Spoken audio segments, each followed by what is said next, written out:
What is up, New York Giants fans? Thank you for tuning in to another episode of Tommy's Takes. I'm your host, Tommy G. You could have been anywhere in the world, but you're here with me. And for that, thank you. Please like, subscribe, turn notifications on. You could also check me out over on Twitter at TommyG105. I'll be dropping the hottest takes and content all season long for the New York Giants. And as always, thank you for the support. Goes a long way and means the world to me. Without further ado, let's get right into it. The season opener for the New York Giants against the Tennessee Titans is right around the corner. It's amazing how time has went so fast, and it seemed like just a few months ago everyone was making mock drafts, and it seemed like the NFL offseason was so long. But nope, here we go. But a little bit of a news to attend to first before we get to that. Giants and the Jets have one last preseason game coming up. They did their which was once supposed to be annual scrimmage get-together, but after the brawl in 2005, never happened again. But by all accounts, everything's went well. Both teams 2-0 going into the matchup. Jets will play their starters. Giants probably kind of on the fence due to a lot of injuries they've had. I'll get to that later in the show. But I think it'll be another good matchup. I think, honestly, it's just a tune-up. With the regular season right around the corner, you don't want to go too crazy, getting more injuries, either team. Jets have also lost Mekhi Becton for the season. They've lost Zach Wilson for a few weeks with the knee injury. So I don't think either team really wants to put it all on the line. Yeah, everybody wants to be competitive. Everybody wants that final tune-up. But, really tough when you see how these players are dropping like flies, especially on the Giants side. But really still no word on, how the Giants are going to play as far as their starters. If they're going to play, the starters that still need to prove something, or they're going to just, bench everybody, put all backups in there. So far, the news is pretty good for Giants and Jets. They're getting along well. Brian Daboll even talked about wanting to do this, possibly every year. That would be good. I think that's interesting for not just the teams, but for the fan bases of the Giants and the Jets. And listen, anything that's inner city is always fun. We've seen it with the Yankees and the Mets. With the Subway Series, every time they clash, it always brings a little bit more interest. So super excited for that. Wasn't all good news, unfortunately, coming out this week for the New York Giants. Some tough injuries, and this team has really been plagued. And, I talked about it on Twitter this week. Somebody take the hex off this team, whatever it was, whether it was the boat pitcher, whether it was, Coughlin, breezing by Mara and his exit speech, whatever it was. This team is just absolutely cursed with injuries, and there's a lot of talk on, is it the field turf at MetLife? Is it Ronnie Barnes? Is it the training staff? And, for this widespread of an issue over this long period of time, it's not any one single of those components. I think it's a combination. I think, I think the field is not good at MetLife. Jets have a ton of injuries. Niners came in, I think it was 2 years ago, had a bunch of injuries, complained to the league about the MetLife field turf. So there's something there. When there's smoke, there's fire. So I think that needs to be looked at because, again, this week, you go down the list here. You have Colin Johnson, who was almost a lock to make this team at wide receiver after, a couple months ago, he was kind of on the bubble. He had an excellent camp, solid preseason, ruptured Achilles. And again, I don't want to blame that on the training staff. Obviously, this happened in training camp, so it wasn't the field turf. But at some point, it's just like, what do they do about this? How does this get fixed? This is not the Giants have led the league in injuries for the last year or so. This has been years and years and years. And you have a promising receiver at a position group where you have injuries, and you have Kadarius Toney, who's a massive question mark. You have Kenny Golladay, who looks disinterested. He was also hurt a little bit last year and has the issues with the hip. You have Sterling Shepard. He had the Achilles last year. So this is a tough injury for the Giants, and especially, I feel horrible. This was a kid that was working hard, making plays in games, making plays in camp, and just like that, his season is over. So tough break there. You have Azeez Ojulari just coming back, and he's helped off the field by trainers. At first it was thought to be a re-injury of the hamstring. Now they're saying it looks like a calf injury. Not sure how long he'll be out. Not thought to be serious, but when it comes to the Giants, honestly, and these injuries, it's like, we'll see, right? We'll see when he comes back, how he comes back. But seeing Azeez, almost carted off the field, essentially, was tough to see, especially after he just came back. Azeez Ojulari had a big rookie season, broke the Giants, official rookie sack record. Shout out to LT, unofficial. But tough to see, and Colin Johnson goes down, and Aziz goes down. You did have some good news. There was some good news on the injury front, Giants fans. You had Sterling Shepard avoided the PUP list, and he's already out there getting reps. That's awesome to see. I think it's like 8 months since he ruptured his Achilles, and Shep, a lot of love for Sterling Shepard and the Giants fan base. Rightfully so. When he's out there, he's a very good receiver, excellent route runner.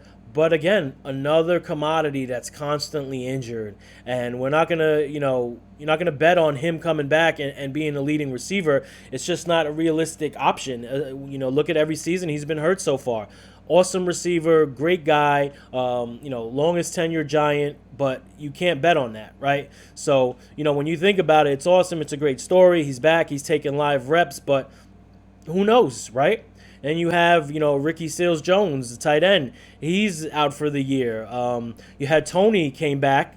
Looked like he was laboring a little bit. Looked like he was favoring the leg, but then he looked better. You got Shane Lemieux and Dayball just said, don't expect him back anytime soon. So this is craziness. I mean, when you really look at this from the outside looking in, you got a new GM, you got a new head coach, bunch of new players, new mindset, new goals, and the injuries just continue to decimate this team season in, season out. And just look, at Daniel Jones, and people want to say that, stop making excuses for Daniel Jones. I mean, so he's missing Lemieux already. The Giants have already lost, I believe their 5th and 6th round picks with McKeithen and Beavers, and it's just like, it's crazy really to think about it. So a lot of work to be done, but like I said, did have some good news. There were some roster moves too. They cut Andrew Adams, which was a surprise. I thought Andrew Adams would stay on the squad. Experienced safety, been with the Giants before, has looked really good in camp. I guess that means Dane Belton is on his way back soon. Still a little bit of a risky move when you have, Xavier McKinney, young player. You have Julian Love, who's still fairly young. Now you throw in a rookie and Dane Belton in there. But hey, maybe they know better than us there. So Andrew Adams gone. We signed kicker Ryan Santoso. Another injury, the kicker with a concussion. It's easy to forget some of these injuries and not add them because the list is so long. Cut receiver Bailey Gaither. Couple players we signed early in the week, we were awarded, cut. Really, when you look at the whole thing in a total, it's an issue because you got all these moving parts now, and you're so close to the season opener in Tennessee, and it's like, wow, this guy's out, that guy's out. Two of our draft picks are already out. And you have, the Giant players that are their mainstays that have also been injury prone, and Saquon Barkley and Kenny Galladay, and the list goes on. So I think the story of the season is going to be a couple things for the New York Giants. One, can they stay healthy enough to be competitive? Can they put enough key pieces on the field to keep up with some of these other teams? Because right now it's like, who's out there, who's not out there. And training camps can be like that. So it's not just the Giants. There's been injuries all over the league. Tyron Smith for the Cowboys, torn hamstring. Looks like he's out for the year. So tough injury there. Not easy. It's a brutal sport. It's rough. You hope that the management team and you hope that Joe Shane has a plan in place that could withstand losing, 2-3 draft picks in one draft to injury, because you do have to go out there and compete. If you want your skill players to develop, if you want a Daniel Jones to develop, a Wan'Dale Robinson to develop, Kadarius Toney to develop, you have to have other pieces. Thin at tight end again. The Giants, again, going to another season thin at tight end. Daniel Bellinger looks like he's going to be tight end number 1. Another rookie, had a tough game, last week. Dropped the pass that led to an interception that was tallied to Daniel Jones. So tough, We'll see what happens in this Jets game. If I'm Brian Daboll and I'm the Giants, I'm not starting a lot of my starters. I'm saying, hey, we put a lot of work in. Training camps been daunting. We played a couple preseason games. Lick our wounds. Let's get into Tennessee with the guys we got, and let's go to war. So that's my take on kind of where the Giants are at right now. A little bit of a preview of the Jets-Giants game. Didn't go too much in depth with the game because it's going to be super vanilla. Going to see a lot of backups. There are a couple players that I would keep an eye on. I'll get to later in the show. But first, I wanted to get to a couple of pressing issues out there. One I wanted to get to is Saquon Barkley. So Saquon has, kind of made it his point this offseason to say, hey, finger pointed at you. You guys counted me out. You guys didn't believe in me. Watch this. And typically, I'm all for that attitude. Typically, I'm all for a player being confident, going after what he wants, attacking. But for something with this Saquon Barkley campaign in the offseason, just seems really manufactured and seems really over the top. And I was a fan when the Giants selected Saquon Barkley out of Penn State. I thought he was a generational talent. There's not a person in this world that could have watched his Penn State highlights at that time and said, nah, we don't need this player. We shouldn't take this player. And I know there's controversy over the number 2 pick and the state of the Giants at that time, and that's a fair conversation. We could have that conversation at another time. But when he came out of Penn State, there was generational talent there. Missed 21 games in the last 3 seasons. Has struggled to be effective when he is in there. Now, I will say this for Saquon. Last season, looked like his old self in the Saints game. Caught the deep touchdown on the sideline. Scored the game winner in overtime. Next week versus Dallas, steps on the corner's ankle.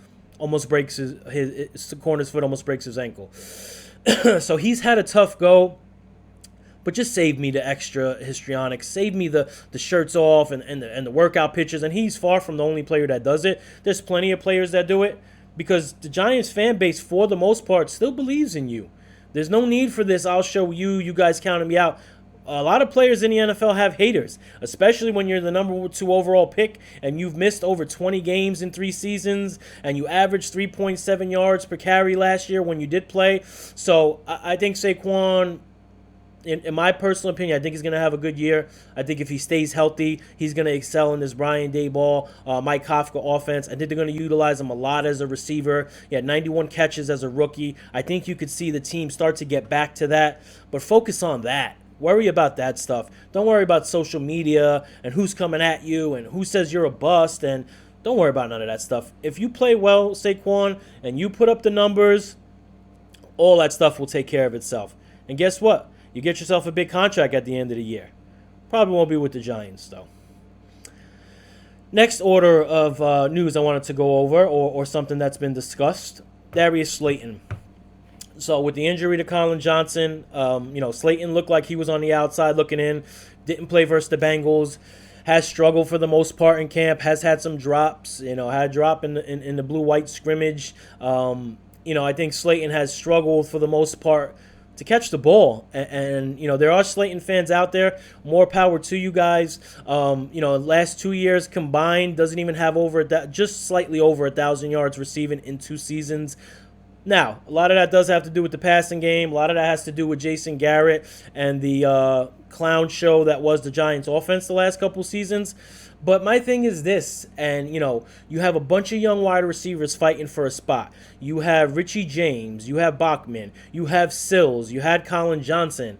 You know what? Give me the unproven commodity that's fighting for a spot rather than the guy that drops 25% of the passes thrown to him. I mean, Zach Rosenblatt tweeted out last year at the end of December that Darius Slayton had dropped over 23% of the passes thrown his way, and that's the guy you want on the team.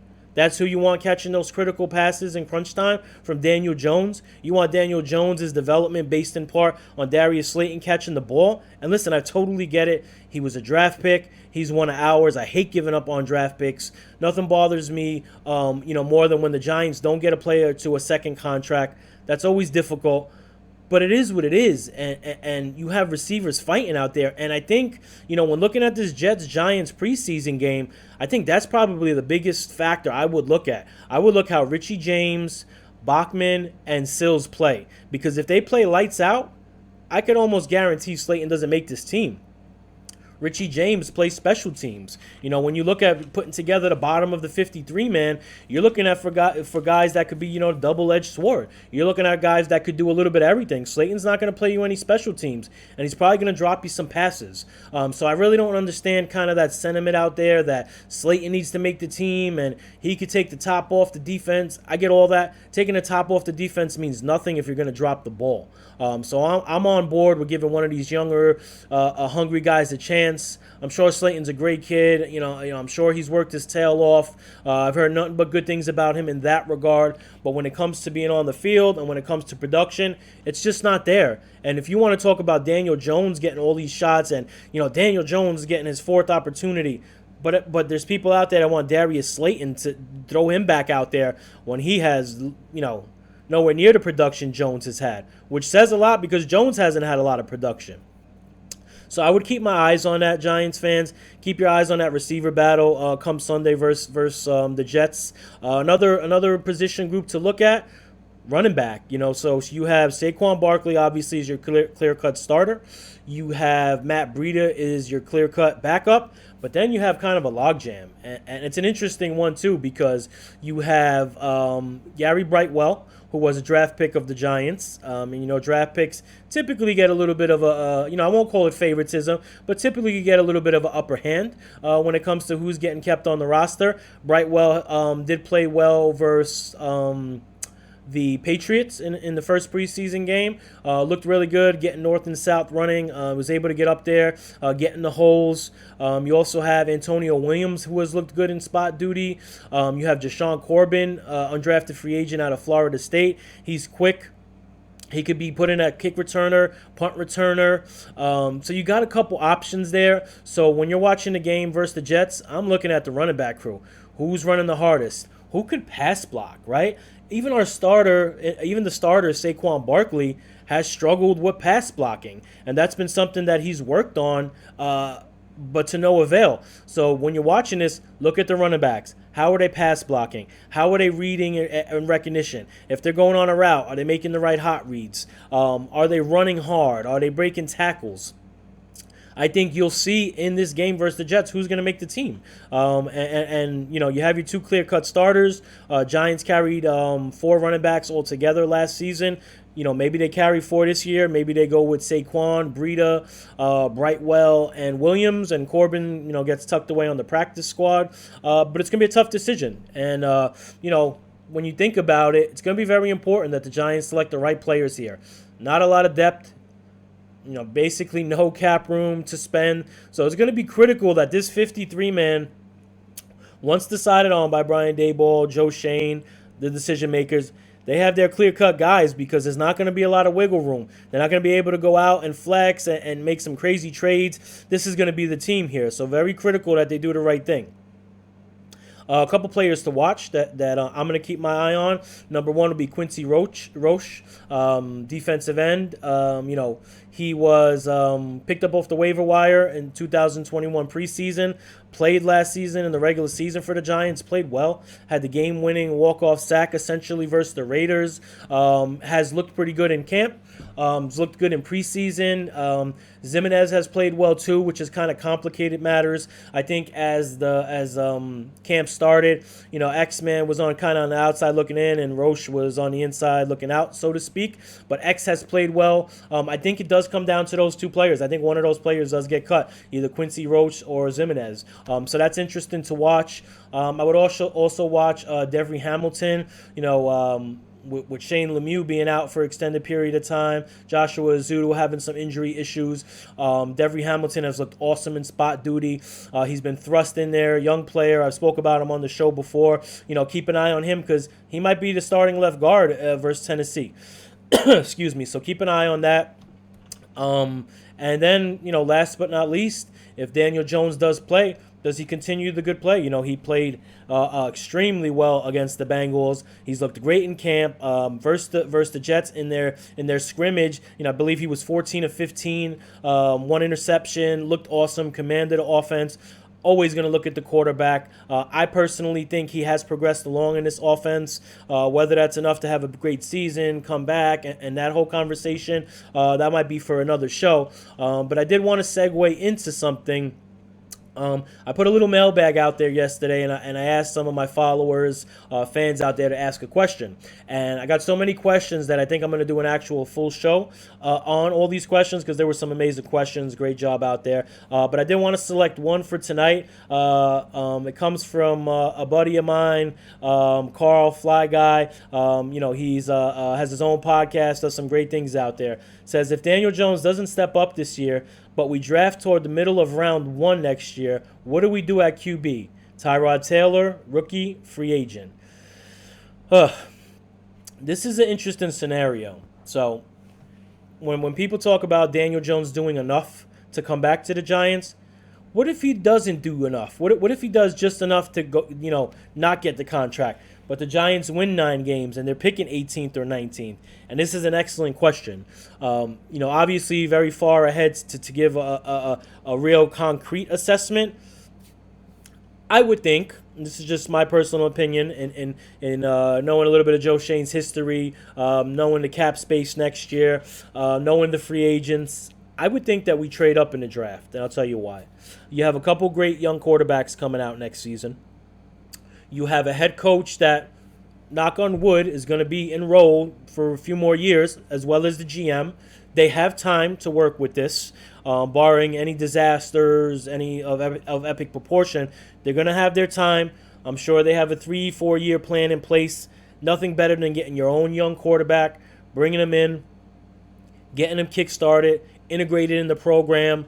You don't have to worry about the bad habits some of these veteran quarterbacks have. So I think the Giants trade up. If they're anywhere, you would assume they'll draft, they'll be anywhere between 12 and 20, let's say. If they have a decent season, I would look for them to draft up into the top 5, top 6, and take one of the younger quarterbacks, whether it's Richardson, whether it's Young, who knows at this point. Those kids still have to play their whole season. But that's my thoughts on that, in that scenario for Daniel Jones and the Giants. Other than that, that's it.